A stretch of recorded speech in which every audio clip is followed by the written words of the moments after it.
Maraming negative thoughts na pumapasok sa isip natin. So, natatakot tayong patulugin. Ganyan. Hi mga sis, kain tayo. Ang ulam ko ay pritong alumahan and chop suey. Kayo, anong ulam niyo today? Susubo muna ako kasi meron akong gustong replyan na message.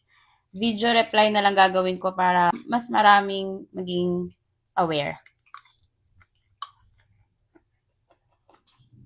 Sarap. Alam niyo mga sis, ang timpla namin ngayon asin na lang. Tsaka yung normal, sibuyas, bawang. Pero hindi na kami gumagamit ng mga seasonings or iba pang pampalasa.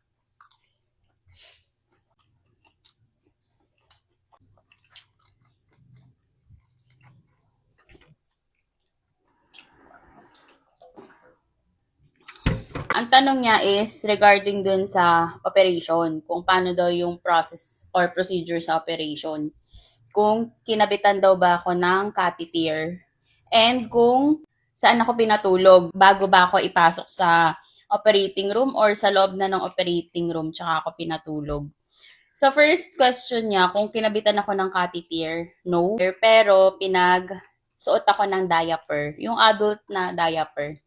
Next na tanong niya is kung saan ako pinatulog. Ang sagot is sa loob na mismo ng operating room before mag-start yung mismong operation. Kasi ang general anesthesia is mabilis lang siyang mag-take effect. Seconds lang. Once na tinurukan ka niyan is seconds lang, mawawalan ka na ng malay. Wala dapat masayang na oras during the operation. Bigyan ko kayo ng tip kung paano ko siya na-handle ng mas payapa.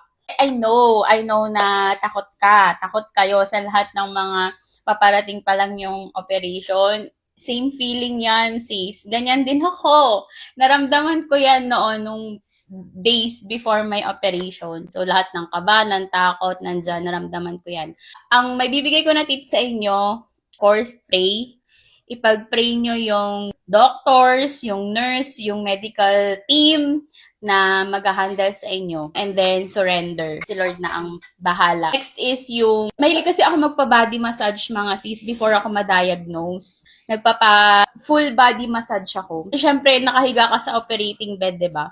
Ang iniisip ko, ang ini-imagine ko is hindi ako operahan. Ini-imagine ko lang na imamassage ako. Eh, di ba kapag minamassage tayo, lalo na ito mga sis, alam ko yung feeling na parang natatakot, lalo na pag first time ko sa operation. Natatakot tayong patulugin. Maraming negative thoughts na pumapasok sa isip natin. So, natatakot tayong patulugin. Ganyan din ako. And di ba pag binabody massage is relax, ganon. Minsan nga nakakatulog, nakakaidlip talaga ako. Kaya, very relaxing siya. So, ayun, sa awa ng Diyos, nakakatulong siya sa akin.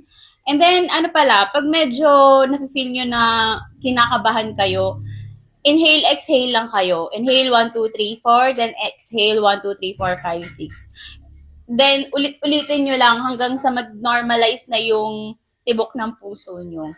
Ayun, tapos, the best pa rin talaga yung prayer and surrender. Kasi, diba, kung talagang may faith ka at may tiwala ka, alam mong pinagdasal mo na at i-claim mo na makukuha mo yung pinagdadasal mo. And yung desire mo na result na pinagdasal mo is yun ang mangyayari. Sana nakatulong.